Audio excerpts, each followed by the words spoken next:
1984, conférence à Niamey, Niger. Et je crois que le mal que l'occupant nous a fait n'est pas encore guéri. Voilà le fond du problème. L'aliénation culturelle finit par être partie intégrante de notre substance, de notre âme. Et quand on croit s'en être débarrassé, on ne l'a pas encore fait complètement. Souvent, le colonisé ressemble un peu, ou l'ex-colonisé même, ressemble un peu à cet esclave du 19e siècle, qui libéré va jusqu'au pas de la porte, et puis revient à la maison parce qu'il ne sait plus où aller. Il ne sait plus où aller. Depuis le temps qu'il a perdu la liberté, depuis le temps qu'il a acquis des réflexes de subordination, depuis le temps qu'il a appris à penser à travers son maître.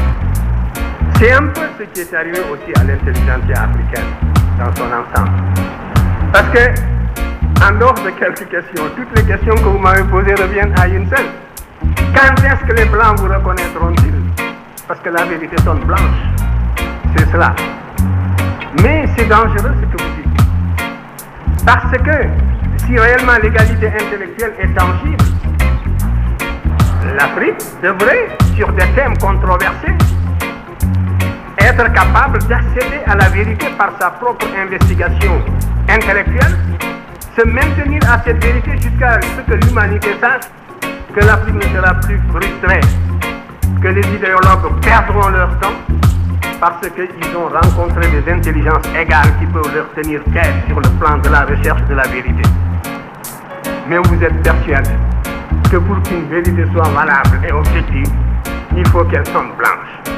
Mais ça, c'est un repli de notre âme qui doit disparaître. Et ce sont justement les Blancs qui vont nous y aider.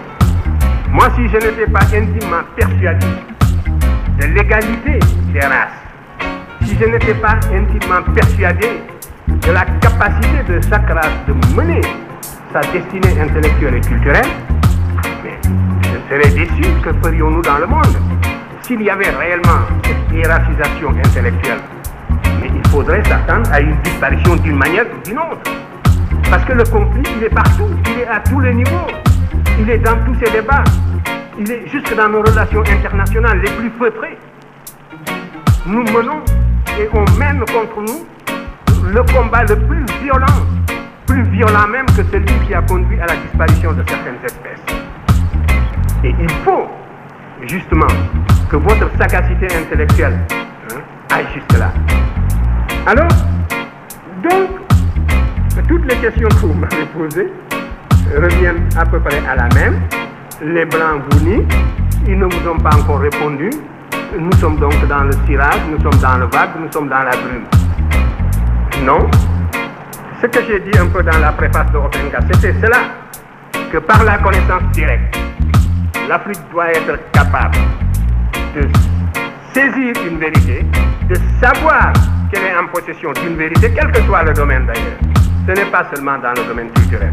Et de se maintenir au niveau de cette vérité en prenant des mesures conservatoires jusqu'à ce que tout le monde joue le même jeu, jusqu'à ce que l'on sache que la supercherie est finie.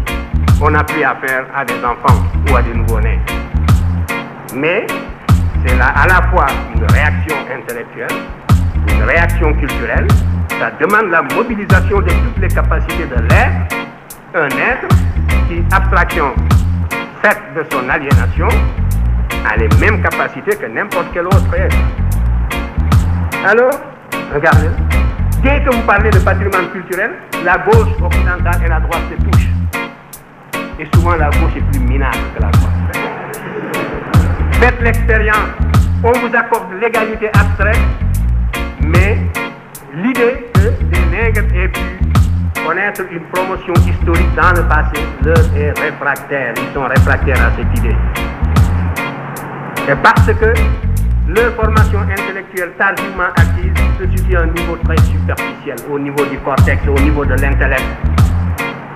Mais la formation qu'ils ont reçue tous dans leur plus tendre enfance, les clichés auxquels ils sont habitués dans leur environnement d'enfance, les caricatures et tout, comme je vous le montrais ici, aussi dans le monde méridional, c'était l'inverse.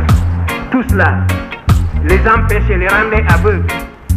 pas pour observer des vérités comme celles que nous leur opposions. Par conséquent, il n'y a qu'un seul salut, c'est la connaissance directe. Et aucune paresse ne pourra nous dispenser de cet effort. Il faudra absolument acquérir la connaissance directe. À formation égale, la vérité triomphe.